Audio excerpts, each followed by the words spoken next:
അല്ലാഹു അക്ബർ അല്ലാഹു അക്ബർ അല്ലാഹു അക്ബർ ലാ ഇലാഹ ഇല്ലല്ലാഹു അല്ലാഹു അക്ബർ അല്ലാഹു അക്ബർ വലില്ലാഹിൽ ഹംദ്. പ്രിയപ്പെട്ട സഹോദരന്മാരെ, സഹോദരികളെ, അല്ലാഹു സുബ്ഹാനഹു വ തആലയുടെ അതിമഹത്തായ അനുഗ്രഹം കൊണ്ട് വളരെ പ്രയാസങ്ങളൊന്നുമില്ലാതെ ഈ വർഷം 29 ദിവസം അല്ലെങ്കിൽ 30 ദിവസം നോമ്പനുഷ്ഠിക്കാൻ നമ്മുടെ നാട്ടിലും മറുനാട്ടിലുമുള്ള മുസ്ലിങ്ങൾക്ക് സാധിച്ചിട്ടുണ്ട്.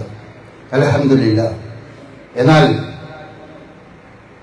ഈ സന്ദർഭത്തിൽ നമ്മൾ ആലോചിക്കേണ്ട ചില കാര്യങ്ങളുണ്ട്. ഏറ്റവും പ്രധാനമായി മനുഷ്യ ജീവിതത്തിന്റെ ഏറ്റവും ഉത്തമമായ ലക്ഷ്യം വമാ ഖലഖ്തുൽ ജിന്ന വൽ ഇൻസ ഇല്ലാ ലിയഅ്ബുദൂൻ എന്ന വചനത്തിലൂടെ അല്ലാഹു സുബ്ഹാനഹു വ തആല നമ്മെ പഠിപ്പിക്കുന്നുണ്ട്.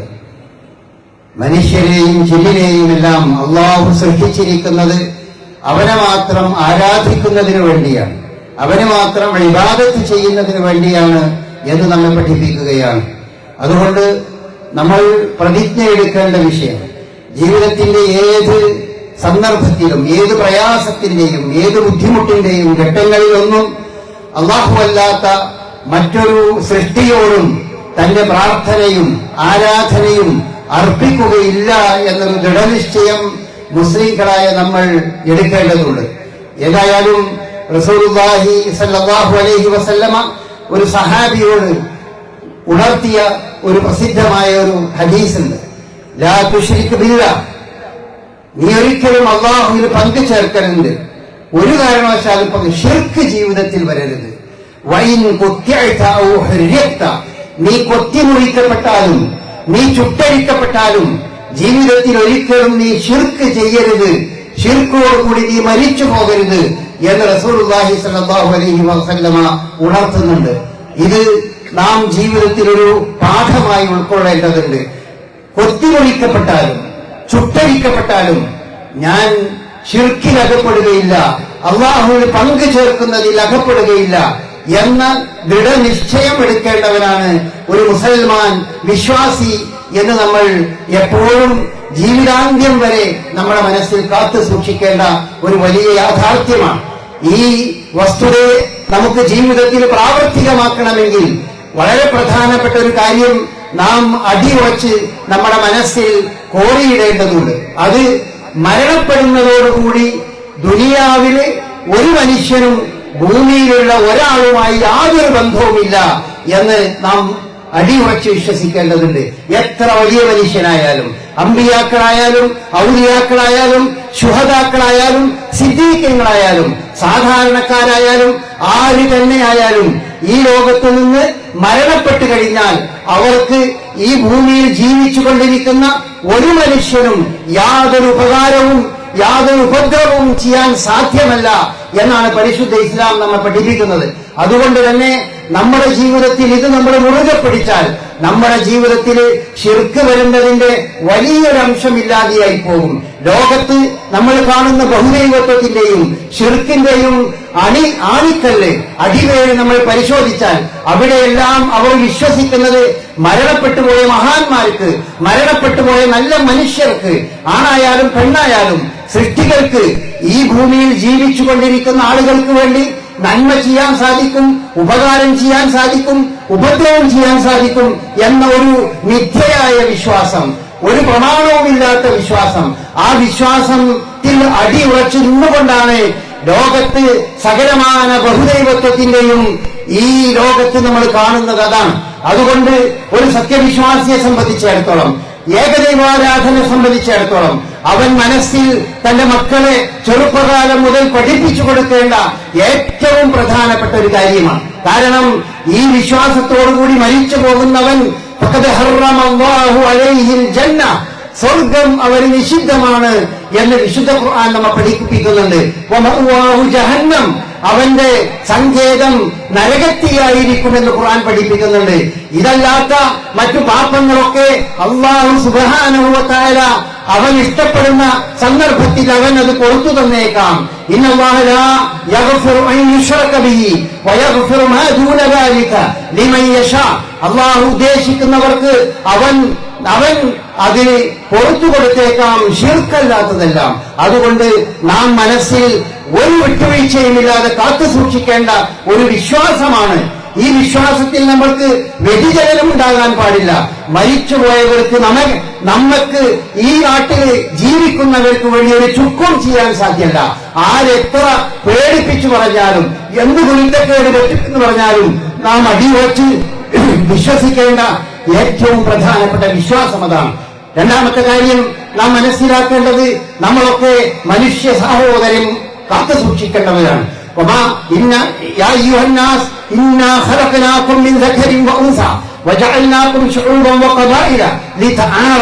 മനുഷ്യരെ ഒരാണിൽ നിന്നും പെണ്ണിൽ നിന്നും സൃഷ്ടിക്കപ്പെട്ടവരാണ് നിങ്ങൾ. പരസ്പരം അറിയാൻ വേണ്ടി, മനസ്സിലാക്കാൻ വേണ്ടി ഗോത്രങ്ങളും സമുദായങ്ങളുമാക്കി എന്ന് വിശുദ്ധ ഖുർആൻ പറയുന്നു. ഇന്ന അക്രമക്കും ഇൻദല്ലാഹി അത്ഖാക്കും. അല്ലാഹുവെ സൂക്ഷിച്ച് ജീവിക്കുന്നവരാണ് നിങ്ങളുടെ കൂട്ടത്തിൽ അല്ലാഹുവുമായി ഏറ്റവും അടുത്തവൻ എന്ന് വിശുദ്ധ ഖുർആൻ പഠിപ്പിക്കുന്നു. നാം മനസ്സിലാക്കേണ്ടത്, നമ്മുടെ സൊസൈറ്റിയിൽ നമ്മുടെ ചുറ്റും ജീവിക്കുന്ന ഏത് മതവിശ്വാസിയാണെങ്കിലും, മതമില്ലാത്തവനാണെങ്കിലും, മുസ്ലിം ആണെങ്കിലും അമുസ്ലിം ആണെങ്കിലും, ഹിന്ദുവാണെങ്കിലും ക്രിസ്ത്യാനിയാണെങ്കിലും നിരീശ്വരവാദിയാണെങ്കിലും അവരൊക്കെ നമ്മളെ സംബന്ധിച്ചിടത്തോളം ഒരു മാതാവിന്റെയും പിതാവിന്റെയും മക്കളാണ്. ആ മനുഷ്യ സാഹോദര്യം എന്നത് വളരെ വിശാലമായ അർത്ഥം ഉൾക്കൊള്ളുന്നതാണ്. ഒരു സഹോദരൻ എന്ന നിലക്ക് അവൻ വ്യത്യസ്ത വിശ്വാസം വെച്ചു പുലർത്തുന്നത് അവനും അവന്റെ രക്ഷിതാവായ പടച്ചതമ്പുരാനുമായി ബന്ധപ്പെട്ട വിഷയമാണ്. അവന് കാര്യങ്ങൾ പറഞ്ഞു കൊടുക്കുക എന്ന ഉത്തരവാദിത്തമേ നമുക്കുള്ളൂ. അത് സ്വീകരിക്കുക സ്വീകരിക്കാതിരിക്കുക എന്നത് അവന്റെ ഇഷ്ടമാണ്. വമൻ ശഅ ഫൽയുമിൻ വമൻ ശഅ ഫൽയക്ഫുർ. ഉദ്ദേശിക്കുന്നവനെ വിശ്വസിച്ചുകൊള്ളട്ടെ, ഉദ്ദേശമില്ലാത്തവൻ അവിശ്വസിച്ചുകൊള്ളട്ടെ. ലക്കും ദീനുക്കും വലിയ ദീൻ. നിങ്ങൾക്ക് നിങ്ങളുടെ മതം, എനിക്ക് എന്റെ മതം എന്ന വിശാലമായ ഒരു ആശയം മനുഷ്യ സാഹോദര്യത്തിന്റെ ഭാഗത്ത് നാം മനസ്സിലാക്കേണ്ടതുണ്ട്. അതുകൊണ്ട് വർഗീയതയും വിഭാഗീയതയും ഒരു കാരണവശാലും ഒരു മുസ്ലിമിന് ഉണ്ടാകാൻ പാടില്ല. സ്വന്തം മതവിശ്വാസം അത് വളരെ വ്യക്തമായി കൊണ്ട് തന്നെ മുറുകെ പിടിച്ച് ജീവിക്കുമ്പോൾ തന്നെ അന്യമത വിദ്വേഷം ഒരു മുസ്ലിമിൽ നിന്ന് ഒരിക്കലും ഉണ്ടാകാൻ പാടില്ല. അതുപോലെ തന്നെ അന്യമതസ്ഥർ, അന്യമതവിശ്വാസികൾ നശിച്ചു പോകാൻ വേണ്ടി നാം പ്രവർത്തിക്കാൻ പാടില്ല. അവരും നമ്മെപ്പോലെ മനുഷ്യരാണ്. നമ്മുടെ സിരകളിൽ ഒഴുകുന്ന രക്തം തന്നെയാണ് അവരുടെ സിരകളിലൂടെയും ഒഴുകുന്നത്. അവർ ശ്വസിക്കുന്നതും നാം ശ്വസിക്കുന്നതും അവരനുഭവിക്കുന്ന വെളിച്ചവും കാറ്റും അതുപോലെ തന്നെ തണലുമെല്ലാം മനുഷ്യർക്ക് പടച്ചതമ്പുരാൻ ഒരുക്കിക്കൊടുത്തതാണ്. അതിൽ വിശ്വാസിയെന്നോ അവിശ്വാസിയെന്നോ വ്യത്യാസമില്ല. എല്ലാവർക്കും ഈ ലോക സൃഷ്ടാവ് ഒരുക്കിയ ഈ സൗകര്യങ്ങൾ അനുഭവിച്ചുകൊണ്ട് എല്ലാവരും ജീവിക്കട്ടെ. സ്വന്തം വിശ്വാസമനുസരിച്ചുകൊണ്ട് മരണാനന്തര ജീവിതത്തിൽ അവൻ വിചാരണ ചെയ്യപ്പെടുകയും സ്വർഗത്തിലേക്കോ നരകത്തിലേക്കോ അവൻ അയക്കപ്പെടുകയും ചെയ്യും എന്നാണ് നമ്മുടെ വിശ്വാസം. അതുകൊണ്ട് ഒരു തരത്തിലുള്ള വർഗീയതയുടെയും നാമ്പുകൾ നമ്മുടെ ഹൃദയത്തിൽ നാം വെച്ചു പുലർത്താതെ തന്നെ ഇതര സമൂഹത്തോട്, ഇതര മതവിശ്വാസികളോട്, നമ്മളൊക്കെ ഒരു ബഹുമത സമൂഹത്തിൽ ജീവിക്കുന്ന മനുഷ്യരാണ്. അതുകൊണ്ട് തന്നെ ബഹുമത ജീവിതത്തിന്റെ പാഠം നമ്മൾ പഠിക്കേണ്ടതുണ്ട്. മുസ്ലിങ്ങൾ മാത്രം ജീവിക്കുന്ന നാട്ടില്, അല്ലെങ്കിൽ അമുസ്ലിങ്ങൾ മാത്രം ജീവിക്കുന്ന നാട്ടില്, അവിടെ ആളുകളുടെ ഇടയിൽ പലതരം രീതിയിലുള്ള വിശ്വാസങ്ങളുണ്ടെങ്കിലും ഒരു ബഹുമത സമൂഹത്തിൽ ജീവിക്കുന്ന വിശ്വാസികളെ സംബന്ധിച്ചിടത്തോളം വിശുദ്ധ ഖുർആൻ നമ്മെ പഠിപ്പിക്കുന്ന ഈ മനുഷ്യ സാഹോദര്യത്തിന്റെ വശം വളരെ പ്രധാനപ്പെട്ടതാണ് എന്ന് നമ്മൾ മനസ്സിലാക്കണം. എന്നാൽ നമുക്ക് ചുറ്റും ഒരുപാട് സംഭവങ്ങൾ കാണുകയാണ്. നമ്മളൊരു യുദ്ധത്തിന്റെ വളരെ പ്രയാസകരമായ ഒരവസ്ഥയിൽ കഴിഞ്ഞുകൂടുന്ന ഒരു ജനങ്ങളാണെന്ന് ലോകത്തെ എല്ലാവരും. ഈ യുദ്ധത്തിന്റെ കെടുതി അത് ആ നാട്ടിൽ മാത്രം ഒതുങ്ങി നിൽക്കുന്നതല്ല. നമുക്കറിയാം, അത് ലോകം മുഴുവൻ അതിന്റെ കെടുതികൾ വർദ്ധിച്ചുകൊണ്ടിരിക്കുന്ന ഒരു സന്ദർഭമാണ് ഈ യുദ്ധം. അതുകൊണ്ട് തന്നെ ഒരർത്ഥത്തിലും മനുഷ്യകത്തിന് ഒരു കാരണവശാലും നന്മ നൽകുന്ന ഒന്നല്ല. ആര് ഏത് രീതിയിൽ വർത്തിച്ചാലും മനുഷ്യർക്ക് മുഴുവൻ ഇത് തിന്മ മാത്രമേ പ്രദാനം ചെയ്യുകയുള്ളൂ എന്ന് നാം മനസ്സിലാക്കേണ്ടതുണ്ട്.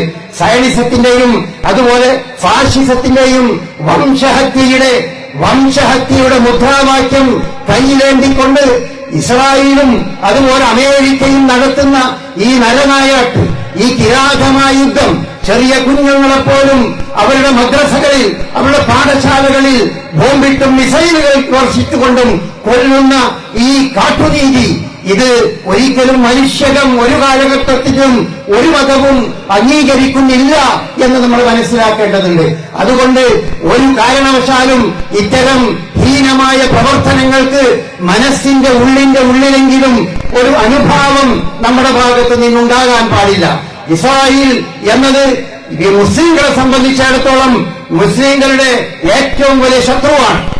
ലോകത്തിലെ മുസ്ലിങ്ങളുടെ ഏറ്റവും വലിയ ശത്രു ആരെന്ന് ചോദിച്ചാൽ അത് ഇസ്രായേൽ അല്ലെങ്കിൽ ജൂതമത വിശ്വാസികളിൽ അവരിൽ പൊതുവെ അങ്ങനെ തന്നെയാണ്. വിശുദ്ധ ഖുർആൻ പറയുന്നുണ്ട്, ലതജിദന്ന അശദ്ദന്നാസി അദാവതൻ, നിങ്ങളോട് ഏറ്റവും കൂടുതൽ വിശ്വാസികളായ മുസ്ലിം സമൂഹത്തോട് പറയുകയാണ്, നിങ്ങളോട് ഏറ്റവും കൂടുതൽ ശത്രുതയിൽ വർത്തിക്കുന്ന ഒരു വിഭാഗമാണ് അല്ലദീന ആമനു, വിശ്വാസികളോട് ഏറ്റവും ശത്രുതയുള്ളവരാണ് അൽ യഹൂദ്, ജൂതന്മാർ. ഈ ജൂതന്മാരുടെ നേതൃത്വം, അവരുടെ ഭരണ നേതൃത്വം മുസ്ലിംകളെ വംശഹത്യ നടത്തുകയാണ്. നമ്മൾ മനസ്സിലാക്കേണ്ടത് അതാണ്. അല്ലെങ്കിൽ എന്തിനാണ് ചെറിയ കുഞ്ഞുങ്ങളെയും അതുപോലെ സ്ത്രീകളെയും ലക്ഷ്യമിട്ടുകൊണ്ട് നശിപ്പിച്ചുകൊണ്ടിരിക്കുന്നത്? യുദ്ധം ചെയ്യുന്ന യോദ്ധാക്കളെക്കാൾ കൂടുതൽ, യുദ്ധത്തിന് വരുന്ന പുരുഷന്മാരെക്കാൾ കൂടുതൽ, ഏറ്റവും കൂടുതൽ കൊല്ലപ്പെട്ടിരിക്കുന്നത് കുട്ടികളും സ്ത്രീകളുമാണ്. കുട്ടികൾക്ക്, മക്കൾക്ക് ജന്മം നൽകുന്ന സ്ത്രീകളും അതുപോലെ വളർന്നു വരുന്ന യുവതലമുറയെ ഇല്ലാതെയാക്കുന്നതിനു വേണ്ടി കുട്ടികളെയും നശിപ്പിക്കണം. എങ്കിൽ മാത്രമേ തങ്ങളുടെ ഈ കിരാതമായ ഭരണം, തങ്ങളുടെ ഈ കിരാതമായ ആശയങ്ങൾ ഇവിടെ പ്രചരിപ്പിക്കാനും ഉയർത്താനും സാധിക്കൂ എന്ന് തിരിച്ചറിഞ്ഞതിന്റെ പേരിലാണ് ജൂതന്മാരെ അവർക്ക് എല്ലാവിധ സൗകര്യങ്ങളും ചെയ്തു കൊടുക്കുന്ന ലോകത്തിലെ പട്ടാളമായി വർത്തിക്കുന്ന അമേരിക്കയും ആ രീതിയിൽ വർത്തിച്ചുകൊണ്ടിരിക്കുകയാണ്. ഏതർത്ഥത്തിലും അത് മുസ്ലിങ്ങളുടെ ശത്രുക്കളാണ്. അതുകൊണ്ട് അവരെക്കാൾ വലിയൊരു ശത്രു ഒരു മുസ്ലിമിനെ സംബന്ധിച്ചിടത്തോളം നിലവിലുള്ള ഇന്നത്തെ ലോക ക്രമത്തിൽ നമുക്ക് കാണാൻ സാധ്യമല്ല. എന്നാൽ അവരുമായി യുദ്ധം ചെയ്തുകൊണ്ടിരിക്കുന്ന ഇറാൻ ഒരു കാരണവുമില്ലാതെ ഒരേ ദുർന്യായങ്ങൾ പറഞ്ഞുകൊണ്ടാണ് ഇറാനെതിരിൽ ഈ അമേരിക്കയും ഇസ്രായേലും യുദ്ധം പ്രഖ്യാപിച്ചിട്ടുള്ളത്. അതുകൊണ്ട് തന്നെ മർദ്ദിതന്റെ ഭാഗമാണ് ഇറാൻ. ഇറാനും ഒരു മർദ്ദിതന്റെ പക്ഷത്ത് നിൽക്കുന്നു. പക്ഷേ നമ്മളിപ്പോൾ യുദ്ധത്തിന്റെ ഗതി മറ്റൊരു രീതിയിലേക്ക് മാറുന്നത് കാണുകയാണ്.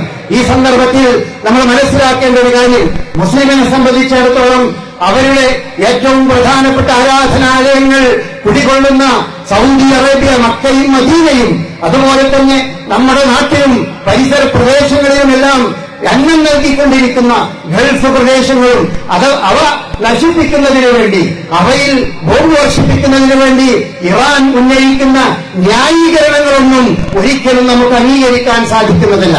അമേരിക്കയുടെ ബേസ് ഇറാൻ ഗൾഫ് രാജ്യങ്ങളിലും അതുപോലെ തന്നെ സൗദി അറേബ്യയിലും ഉണ്ട് എന്നത് മാത്രം, അതിന്റെ പേരിൽ മാത്രം ആ നാടിലേക്ക് ഒരുപാട് മിസൈലുകൾ തള്ളിവിടുന്നത് ശരിയായ ഒരു കാര്യമല്ല.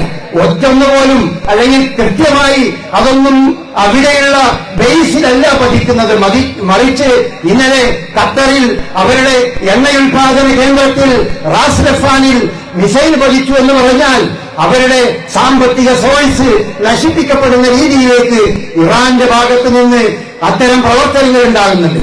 അറബ് രാജ്യങ്ങൾ മുഴുവൻ ഏകകണ്ഠമായി സൗദി അറേബ്യ അടക്കമുള്ള രാജ്യങ്ങൾ അമേരിക്കയോട് പറയുകയുണ്ടായി, അമേരിക്ക ഒരിക്കലും അവരുടെ നാട്ടിൽ നിന്ന് ഇറാനെതിരിൽ അക്രമം നടത്താൻ അവർ സമ്മതിച്ചിട്ടില്ല.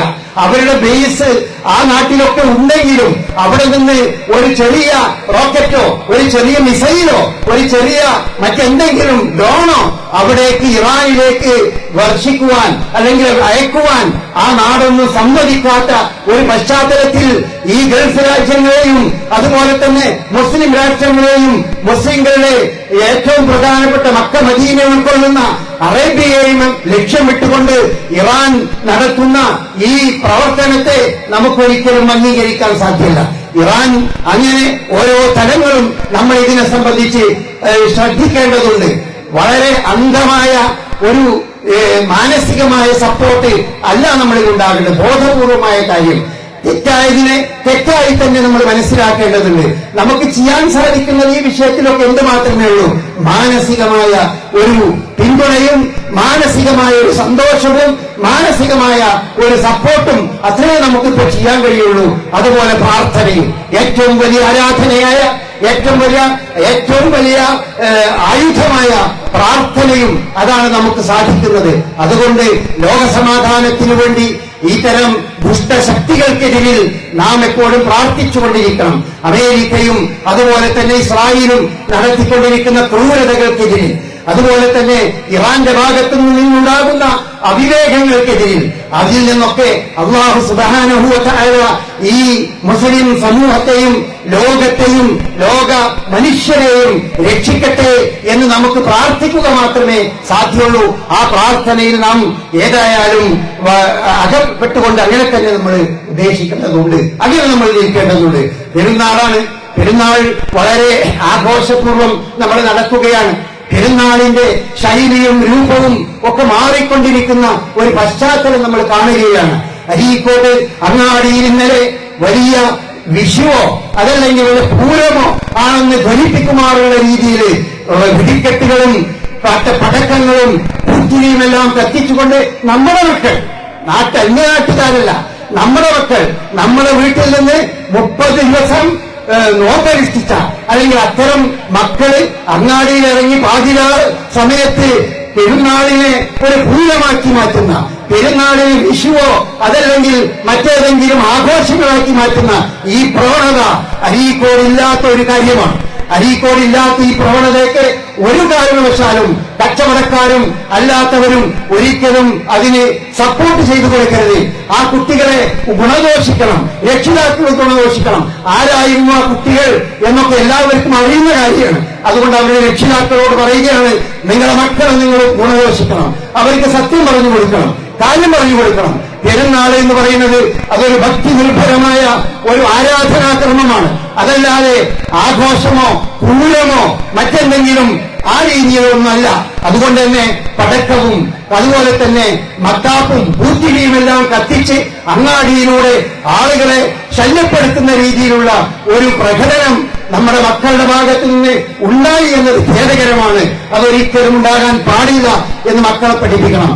മുളയിലെ മുള, അതാണ് നമ്മൾ ശ്രദ്ധിക്കേണ്ടത്. അത് നമ്മൾ വിചാരിച്ചെങ്കിലേ സാധിക്കുള്ളൂ, അവർ വിചാരിച്ചെങ്കിലേ സാധിക്കുള്ളൂ. ഈ നാട്ടിൽ എല്ലാത്തിനും സ്വതന്ത്രമുള്ള ഒരു നാടാണ് നമ്മൾ. ബോധപൂർവം നമ്മളെ ബോധവൽക്കരിച്ചെങ്കിൽ മാത്രമേ ഇത്തരം അനാവശ്യങ്ങളിൽ നിന്ന് മക്കൾക്ക് മാറി നിൽക്കാൻ സാധിക്കുകയുള്ളൂ. അത്തരം കാര്യങ്ങൾ നമ്മളെ രക്ഷിതാക്കള് മക്കളെ പ്രത്യേകമായി ഉണർത്തണം, സുഹൃത്തുക്കൾ ഉണർത്തണം. മക്കൾക്ക് പലപ്പോഴും രക്ഷിതാക്കളെക്കാൾ വലുത് അവരുടെ സുഹൃത്തുക്കളായിരിക്കും. അതുകൊണ്ട് നല്ല സുഹൃത്തുക്കൾ ഗുണകാംക്ഷയോടുകൂടി അവരെ ഉണർത്തുകയും ഇങ്ങനെ ഇല്ലാത്ത ഒരു സമ്പ്രദായം നമ്മുടെ നാട്ടിൽ അവരൊരിക്കലും പെരുന്നാളോടിനോടനുബന്ധിച്ച് കൊണ്ടുവരരുത്. ഇതൊരു ഫുട്ബോൾ ടൂർണമെന്റ് അല്ല എന്ന് നമ്മൾ മനസ്സിലാക്കണം. ഇത് ആരാധനയിൽ അധിഷ്ഠിതമായ ഒരു പ്രധാനപ്പെട്ട ആഘോഷമാണ്. അള്ളാഹുവെ പ്രകീർത്തിക്കുന്ന, അള്ളാഹുവാണ് അക്ബർ, മറ്റെല്ലാത്തിനേക്കാളും തനിക്ക് വലുത് അള്ളാഹുവാണെന്ന് 30 ദിവസത്തെ നോമ്പിലൂടെ പ്രഖ്യാപിക്കുന്ന ഒരു ആരാധനാകർമ്മമാണിത് എന്ന ബോധം നമ്മുടെ മക്കൾക്ക് വളരെ വളരെ സൗമ്യമായി നല്ല ഗുണകാംക്ഷയുടെ ഭാഷയിൽ സുഹൃത്തുക്കളും അതുപോലെ തന്നെ അവരുമായി ബന്ധപ്പെട്ടവരും പറഞ്ഞുകൊടുത്ത് നേരിലെങ്കിലും അത്തരം സംഗതികൾ ഇല്ലാതിരിക്കാൻ അവർ ശ്രമിക്കേണ്ടതുണ്ട് എന്ന് പറയുകയാണ്. അതുപോലെ തന്നെ നമ്മൾ കുട്ടികളെ സംബന്ധിച്ചൊക്കെ എല്ലാറ്റിനും വലിയ മാറ്റങ്ങൾ ഉണ്ടാവുകയാണ്. നമ്മൾ പലപ്പോഴും ഉണർത്താറുണ്ട് പലതരം മാറ്റങ്ങൾ. ആ മാറ്റങ്ങൾ ഏറ്റവും കൂടുതൽ ഈ അടുത്ത കാലങ്ങളിൽ പ്രത്യക്ഷമായത് നമ്മുടെ പെൺമക്കളുടെ ഡ്രസ്സിംഗ് ആണ്. പെൺമക്കളുടെ ഡ്രസ്സിംഗ് പരിശുദ്ധ ഇസ്ലാം പറയുന്ന കാര്യങ്ങൾ അത് അവരുടെ ഗുണത്തിന് വേണ്ടിയുള്ളതാണ് എന്നവരെ ബോധ്യപ്പെടുത്തണം. അവരൊരിക്കലും ഒരു കാരണവശാലും അവര് അല്ലാഹു സുബ്ഹാനഹു വ തആല പുറത്ത് കാണിക്കരുത് എന്ന് പറഞ്ഞത് അവര് പുറത്ത് കാണിക്കാതെ, തലമുടി പുറത്ത് കാണിക്കാതെ, മാറിടം പുറത്ത് കാണിക്കാതെ തന്നെയാണ് അവര് പുറത്തേക്ക് ഇറങ്ങേണ്ടത്. അതവര് ചെയ്യുന്നില്ലെങ്കിൽ മറ്റുള്ള ആളുകൾക്ക് തലയിൽ പോയി മുണ്ടിട്ട് കൊടുക്കാനൊന്നും സാധ്യമല്ല. ഇതൊക്കെ പറയാനേ സാധിക്കുള്ളൂ. ഇത്തരം സന്ദർഭങ്ങളിൽ ഇത് പറഞ്ഞിട്ടില്ലെങ്കിൽ അതിന് ഉത്തരവാദിത്വം നമുക്കുണ്ട് എന്നതുകൊണ്ട് പറയുക, ശ്രദ്ധയിൽപ്പെടുത്തുക. ഇപ്പോ മറ്റൊരു ട്രെൻഡ് കൂടി വരികയാണ്. സാധാരണ പാൻസ് ധരിക്കുമ്പോ അത് ചെറിയ ഷർട്ട് ധരിക്കുമ്പോ, ഒന്ന് സുജൂദിലേക്ക് പോകുമ്പോഴോ ഒന്ന് കുനിഞ്ഞു നിൽക്കുമ്പോഴോ തന്റെ പിൻഭാഗം കാണുന്ന ഒരു രീതി പലപ്പോഴും പുരുഷന്മാരുടെ ഇടയിൽ നേരത്തെ തന്നെ ഉണ്ട്. കാരണം പാൻസ് അത് കുറച്ച് താഴ്ത്തിക്കൊണ്ടാണ് അത് ഉണ്ടാക്കുന്നത്. അത് ഇപ്പോൾ പെൺകുട്ടികളുടെ ഇടയിലേക്കും കടന്നു വരികയാണ്. പെൺകുട്ടികളും ഒന്ന് കുനിഞ്ഞാൽ അവരുടെ പിൻഭാഗം, നമ്മൾ ഇതുവരെ തലമുടി കാണാവുന്ന പ്രശ്നവും അല്ലെങ്കിൽ മറ്റുള്ളതൊക്കെയായിരുന്നു പ്രധാനമായി മുസ്ലിം പെൺകുട്ടികളോട് നമ്മൾ ഉണർത്തിയിരുന്നത്. ഇപ്പോൾ നിങ്ങളുടെ പിൻഭാഗത്ത് ഉള്ള നിങ്ങളുടെ അടിവസ്ത്രം ധരിക്കുന്ന ഭാഗമൊന്നും നിങ്ങൾ പുറത്തേക്ക് കാണിക്കില്ല എന്ന് പറയേണ്ട അവസ്ഥയിലേക്ക് നമ്മളുടെ ഫാഷൻ നീങ്ങുകയാണ്. ഇതൊക്കെ ആരാ നോക്കേണ്ടത്? ഇതിനൊക്കെ ഉത്തരവാദികൾ ആരാണ്? ഒന്നാമത് രക്ഷിതാക്കളത് ശ്രദ്ധിക്കണം. രക്ഷിതാക്കൾ ആ കാര്യങ്ങൾ പറഞ്ഞു കൊടുക്കണം. ഏറ്റവും ചുരുങ്ങിയത് അവരെ ശ്രദ്ധയിൽപ്പെടുത്തണം. അവരുടെ കൂട്ടുകാരും അവരുടെ പാഠശാലയും അവർ സോഷ്യൽ മീഡിയയിൽ കാണുന്നതും അവരുടെ താരങ്ങളും അതൊക്കെയാണ് അവർക്ക് ഏറ്റവും വലുത്. നമ്മൾ മനസ്സിലാക്കേണ്ടതുണ്ട്, ഈ താരങ്ങളും അതുപോലെ സോഷ്യൽ മീഡിയയിലെ ഇൻഫ്ലുവൻസറുകളൊക്കെ ആയിട്ടുള്ള ആളുകളൊക്കെ അവരൊന്നും പരലോക വിശ്വാസമില്ലാത്തവരാണ് ഇതൊക്കെ പ്രചരിപ്പിക്കുന്നത്. നിങ്ങൾക്ക് നിങ്ങളുടെ ബോഡിയാണ് ഏറ്റവും വലുത്, എന്റെ ബോഡി എനിക്ക് ഏറ്റവും വലുത് എന്ന രീതിയിൽ അവരെ പഠിപ്പിക്കുന്നത് ആരാണ്? പരലോക വിശ്വാസമില്ലാത്തവർ.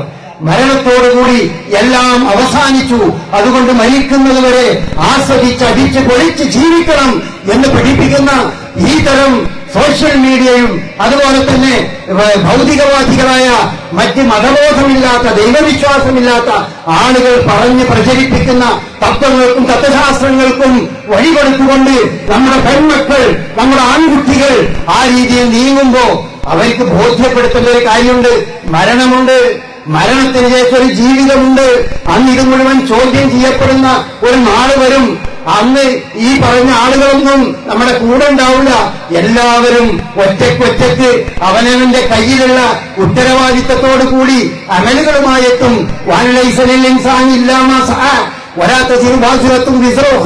എന്നൊക്കെ വിശുദ്ധ ഖുർആൻ പഠിപ്പിക്കുന്നുണ്ട്. അവനവൻ ചെയ്തതേ അവനവനുള്ളൂ, ഒരുത്തന്റെയും പാപഭാരം മറ്റൊരുത്തൻ ഏറ്റെടുക്കുകയില്ല എന്നൊക്കെ പറയുന്ന ഒരു നാൾ നമുക്കൊക്കെ വരാനുണ്ട് എന്ന ചിന്തയിലുള്ള ഒരു ജീവിതമാകണം. അല്ലാഹു സുബ്ഹാനഹു വ തആല നമുക്ക് അനുവദിച്ചിട്ടുണ്ടല്ലോ. എന്താ അനുവദിക്കാത്തത്? എല്ലാം അനുവദിച്ചിട്ടുണ്ട്.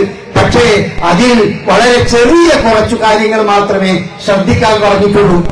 ചെറിയ കുറച്ചു കാര്യങ്ങൾ മാത്രമേ ശ്രദ്ധിക്കാൻ പറഞ്ഞിട്ടുള്ളൂ.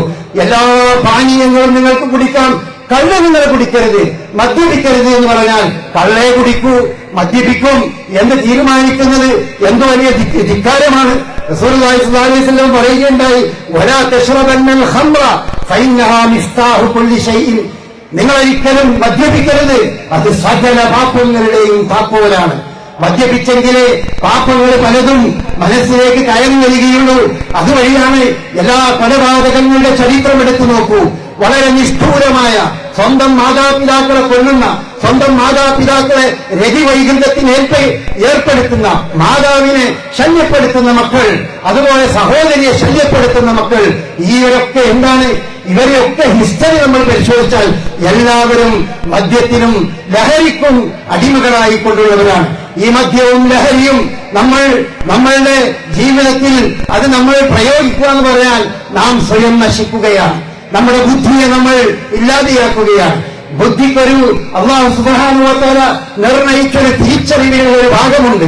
നമ്മുടെ മസ്തിഷ്കത്തിൽ തിരിച്ചറിവിനുള്ള ഒരു ഭാഗമുണ്ട്. ആ ഭാഗത്തെയാണ് ഈ ലഹരി മരുന്നുകൾ ഹിറ്റ് ചെയ്യുന്നത്. ആ ഭാഗത്തെയാണ് ലഹരി മരുന്നുകൾ സ്വാധീനിക്കുന്നത്. അതുകൊണ്ട് ഉമ്മ ആരാണ്, പെങ്ങളാരാണ്, ഭാര്യ ആരാണ്, അതുപോലെ അത്തരം ചിന്തയൊന്നും അവരുടെ മനസ്സിലേക്ക് വരില്ല. എല്ലാം ഒന്നുപോലെ അവർക്ക് തോന്നും, ഒരേ രീതിയിൽ അവരോട് പെരുമാറാൻ തോന്നും. ഇതൊക്കെ മദ്യവും അതുപോലെ മറ്റുള്ളതും നമ്മളെ വരുത്തുന്ന സംഗതികളാണ്. പത്രങ്ങളിൽ മുഴുവൻ അപകടങ്ങൾ ഉണ്ടാകുന്നത് അടക്കമുള്ള കാര്യങ്ങൾ മദ്യപാനം അതിന്റെയൊക്കെ ഒരു പ്രധാനപ്പെട്ട താക്കോലായി വർത്തിക്കുന്നു എന്ന് നമുക്ക് അറിയാം. അത് നമ്മൾ ഒരിക്കലും അത് രീതിയിൽ പോകരുത്. അതുകൊണ്ട് പ്രിയപ്പെട്ട സഹോദരന്മാരെ, നമ്മൾ വളരെ ബോധപൂർവം വളരെയധികം ജാഗ്രതയോടുകൂടി അള്ളാഹുവിന്റെ പ്രീതി ഉദ്ദേശിച്ചുകൊണ്ട് നമ്മൾ ജീവിക്കേണ്ടതാണ്.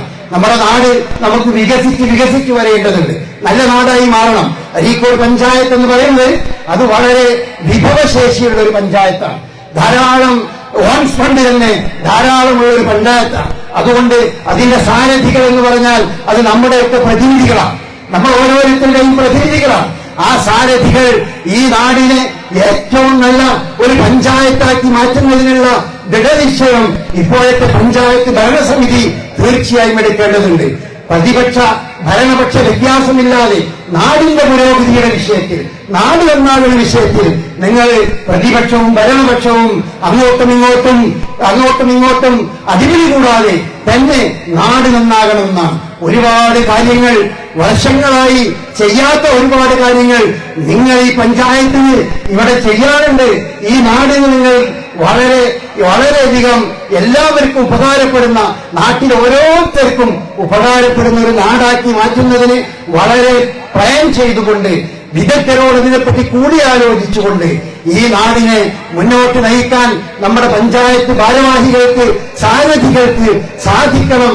അതിനുവേണ്ടി അവരെ ശ്രമിക്കണം എന്നീ സന്ദർഭത്തിൽ അരീക്കോട്ടുകാരെ മുൻനിർത്തിക്കൊണ്ട് ഈ സന്ദർഭത്തിൽ പഞ്ചായത്ത് ഭരണസമിതിയോട് ആവശ്യപ്പെടുകയാണ്. ഏതർത്ഥത്തിലും നാം വളരെ സന്തോഷത്തോടുകൂടി തന്നെ നമ്മൾ ഈ പെരുന്നാൾ ആഘോഷിക്കുകയാണ്. ലോകത്തിന്റെ വിവിധ ഭാഗങ്ങളിൽ സന്തോഷമെന്തെന്നറിയാതെ ധാരാളം കഷ്ടപ്പാടും ദുരിതവും അനുഭവിച്ചുകൊണ്ട് ലബനാനിൽ അവര് ഓരോ ദിവസവും ബോംബ് വർഷിച്ചുകൊണ്ടിരിക്കുകയാണ്. ഖത്തർ ഇന്നലെ അനൗൺസ് ചെയ്തു, ഈദ്ഗാഹുകളൊന്നും വേണ്ട, പള്ളിയിൽ വെച്ച് നിസ്കരിച്ചാൽ മതി. കാരണം സാഹചര്യങ്ങൾ അങ്ങനെയാവുകയാണ്.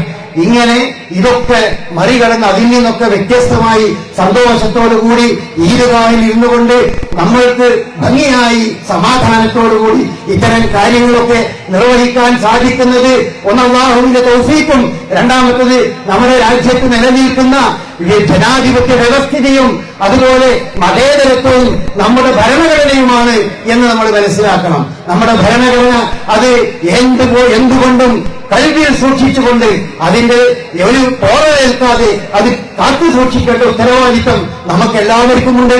ഭരണഘടനയും ഭരണകൂടവുമെല്ലാം ഏതെങ്കിലും ഒരു ഭാഗത്തേക്ക് മാത്രം ചക്രം തിരിച്ചു കൊണ്ടുപോകുന്നതിനുള്ള ശ്രമങ്ങൾ നമ്മുടെ നാടുകളിൽ നടക്കുമ്പോൾ സ്വാഭാവികമായും സത്യത്തെയും സമാധാനത്തെയും സ്നേഹത്തെയും ആഗ്രഹിക്കുന്ന നമ്മൾക്കൊക്കെ ഉള്ള ഉത്തരവാദിത്വം അത് കൃത്യമായും നമ്മൾ അതിനെല്ലാം എല്ലാ അർത്ഥത്തിലും നമ്മൾ അതിനെ പ്രൊട്ടക്ട് ചെയ്തുകൊണ്ട് നമ്മൾ മുന്നോട്ട് പോകണം. അല്ലാഹു സുബ്ഹാനഹു വ തആല ഏറ്റവും സന്തോഷകരമായ രീതിയിൽ ഈ പെരുന്നാളും തുടർന്നുള്ള ദിവസങ്ങളും ആഘോഷിക്കുവാൻ നമുക്ക് സാധിക്കേണ്ടതുണ്ട്. നോമ്പിന്റെ ചൈതന്യം നമുക്ക് മറന്നുപോയിക്കൂടാ. 6 നോമ്പ് എന്ന പേരിൽ അടുത്ത ദിവസം തുടർച്ചയായോ അല്ലെങ്കിൽ ശൗവൽ മാസത്തിൽ ഏതെങ്കിലും 6 ദിവസമോ നിങ്ങൾ നോമ്പനുഷ്ഠിച്ചുകൊണ്ട് ഇതിന്റെ ഒരു പൂർത്തീകരണത്തിലേക്ക് നിങ്ങൾ പോകണം എന്നുകൂടി ഈ സന്ദർഭത്തിൽ ഉണർത്തുകയാണ്. അല്ലാഹു സുബ്ഹാനഹു വ തആല നമുക്ക് ഓരോരുത്തർക്കും അവന്റെ ജന്നാത്തുൽ ഫിർദൗസിൽ പ്രവേശിപ്പിക്കാനുള്ള തൗഫീഖ് ഒരു പ്രദാനം ചെയ്യുമാറാകട്ടെ. നമ്മോടൊപ്പം ഈ സന്ദർഭത്തിൽ വരാൻ സാധിക്കാത്ത ധാരാളം ആളുകളുണ്ട്, രോഗികളുണ്ട്. പല രോഗികളും ഇന്ന് ഈ ദിവസത്തിൽ പങ്കെടുക്കാൻ വേണ്ടി പ്രയാസപ്പെട്ടുകൊണ്ട് ഇവിടെ വന്നിട്ടുണ്ട്. അല്ലാഹു സുബ്ഹാനഹു വ തആല അവർക്കെല്ലാം ശിഫ നൽകട്ടെ, മനസ്സിന് സമാധാനം നൽകട്ടെ, സന്തോഷത്തോടുകൂടി കാര്യങ്ങളുമായി മുന്നോട്ട് പോകാനുള്ള തൗഫീഖ് അല്ലാഹു സുബ്ഹാനഹു വ തആല പ്രദാനം ചെയ്യുമാറാകട്ടെ. ربنا هب لنا من ازواجنا وذرياتنا قرة اعين واجعلنا للمتقين اماما ربنا آتنا في الدنيا حسنة وفي الآخرة حسنة وقنا عذاب النار وصلى الله على نبينا محمد. السلام عليكم ورحمة الله.